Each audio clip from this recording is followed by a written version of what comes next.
Good morning, students. In the last video, we had completed the uh, interconversion of state of matter. On heating, solid changes to the liquid, liquid changes to the gaseous state. Further on cooling, gaseous state converted into the liquid, liquid further on cooling converted into the solid state.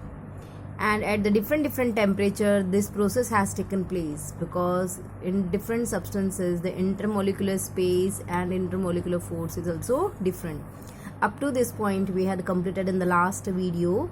Now in this video let me start with the law of conservation of mass or matter. It is also called as law of conservation of matter.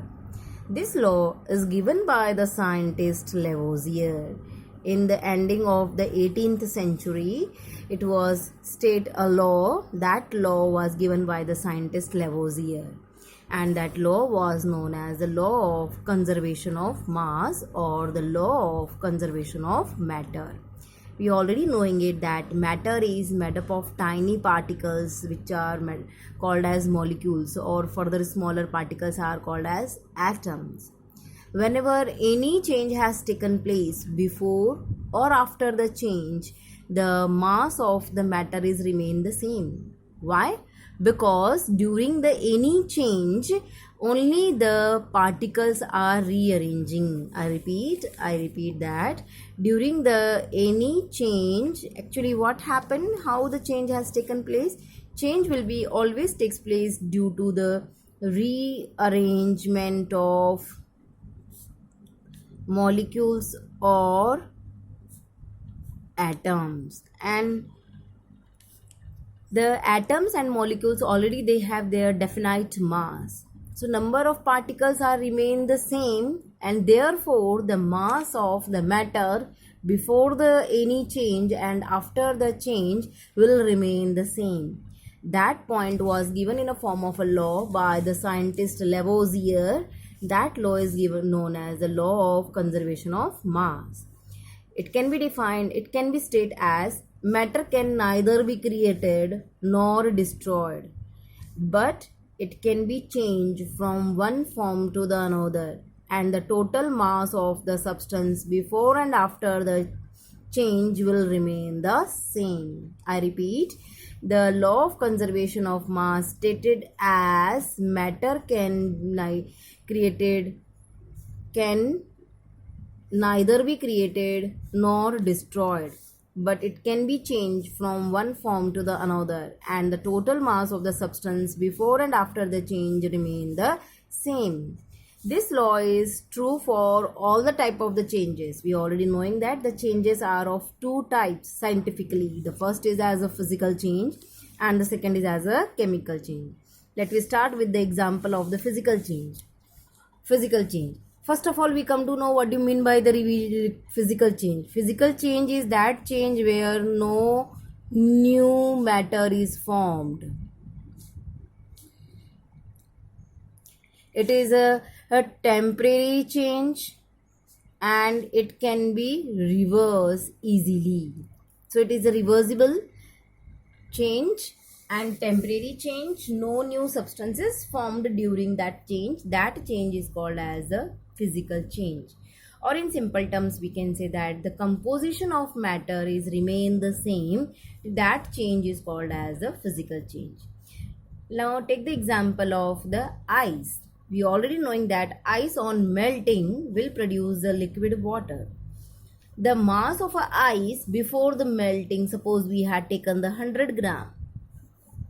100 gram of ice will always after melting will produce a 100 gram of liquid water. Why? Because this solid state change to the liquid state, that change has taken place only due to the arrangement of molecules. In the ice, molecules are tightly held. In the liquid state, they are loosely held. But the number of particles are remain the same, so their masses is also remain the same. So we can say that at the physical changes also follow the law of conservation of mass. Now come to the next point, that is a chemical change. Chemical change. What do you mean by the chemical change? We already knowing it. Chemical change is that change which is a permanent change. It is irreversible change. Some new substance is formed during the change. That change is called as the chemical change. Like take the example of burning of paper. We already knowing it that during the burning of paper, paper is interacting chemically, reacting with the oxygen. It produces the ash, carbon dioxide and water vapor. If we will take the total mass of paper and oxygen together, which are undergo the change, what are the material undergoing the change? That is a paper and oxygen. If their masses is taken, total mass of paper and the oxygen will always equal to the total mass of the ash and the mass of carbon dioxide plus mass of water vapor produced. It means we can say that the chemical change is also shows the law of conservation of mass. The material which undergoing the reaction, their masses will equal to the materials which are after formed after the reaction, their masses will remain the same. Thus, we can say that through the chemical change also the law of conservation of mass is verified. This can be also verified with an experiment. Let's see what is the experiment. First of all, take a flask. This diagram which I had drawn, this diagram is known as a flask. In this flask, we will take a small bottle which is containing the barium chloride solution. In the flask, we will keep a small bottle. That bottle is containing the barium chloride solution. And with the help of the dropper, we will add the solution of sodium sulfate in the flask. This complete quantity we will weigh first. Before the reaction start, we will weigh this flask.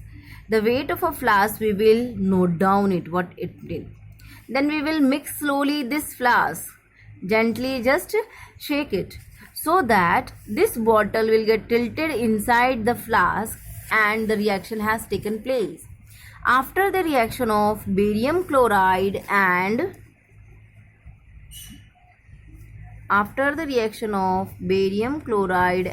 sodium sulfate, the two new products are formed, that is barium sulfate and sodium chloride. Barium chloride and sodium sulfates are the materials which are undergoing the reaction. Barium sulfate, sodium chloride are the material formed after the reaction. After mixing, we will shake it. Just see this. The bottle has get tilted inside it. It means the solution of barium chloride get mixed with the sodium sulfate. This complete form is the nothing but the materials or the substances formed after the reactions. If now we will weigh this flask again, the mass of the flask is remain the same. So the weight of a solution in the flask will remain the same before the reaction and after the reaction. Thus, we can again confirm that the chemical changes follow the law of conservation of mass. Through this experiment, we can easily prove this. In exam, it can be asked that state the law of conservation of mass. Also can be asked verify the law of conservation of mass by giving a one physical change example.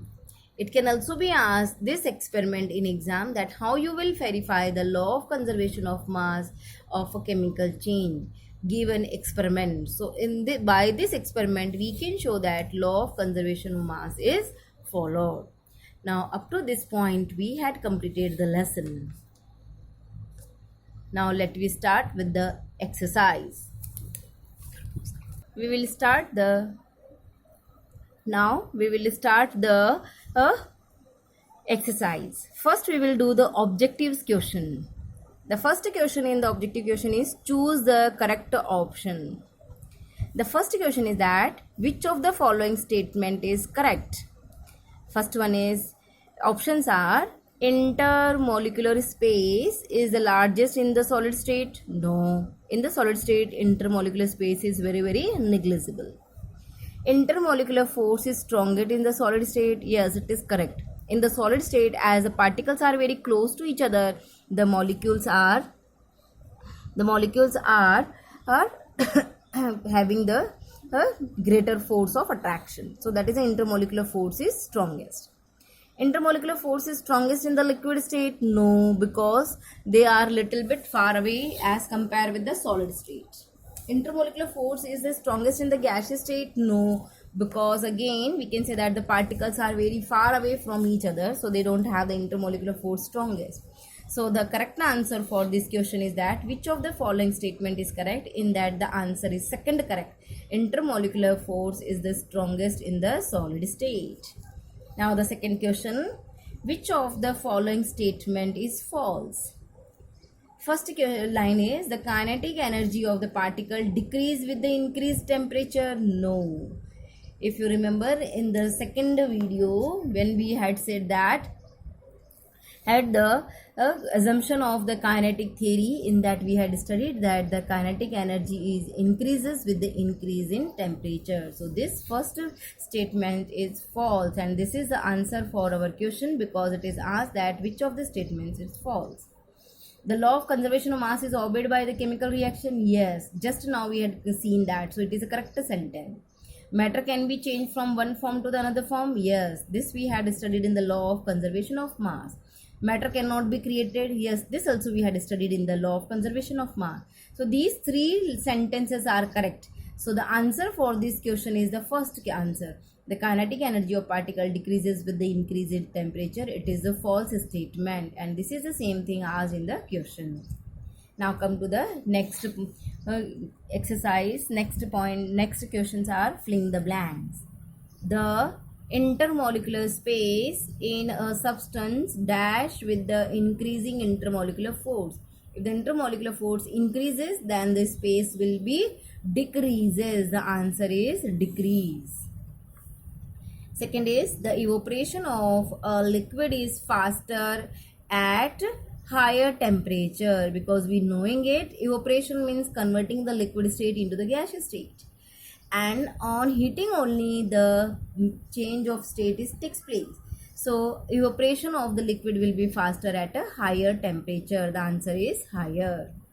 A gas is compressed easily because of its large intermolecular space. Answer is large, because in the gaseous state the molecules are very far away from each other. They have the more maximum molecular space, so they can be compressed. Among the ice, water and water vapor, the intermolecular force is weakest in the water vapor, because the water vapor is a gaseous state. In the gaseous state, the intermolecular force will be always weak.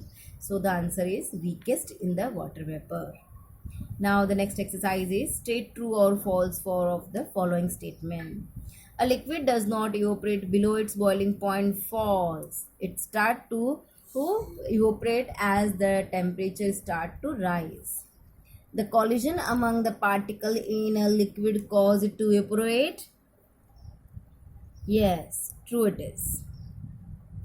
Next, when a substance is heated, the kinetic energy of the particle decreases. When a substance is heated, it falls on a chair. The collision among the particle in a liquid cause it into the evaporation. It is actually, this statement is true, no doubt, but it should be at a high temp as the liquid is heat.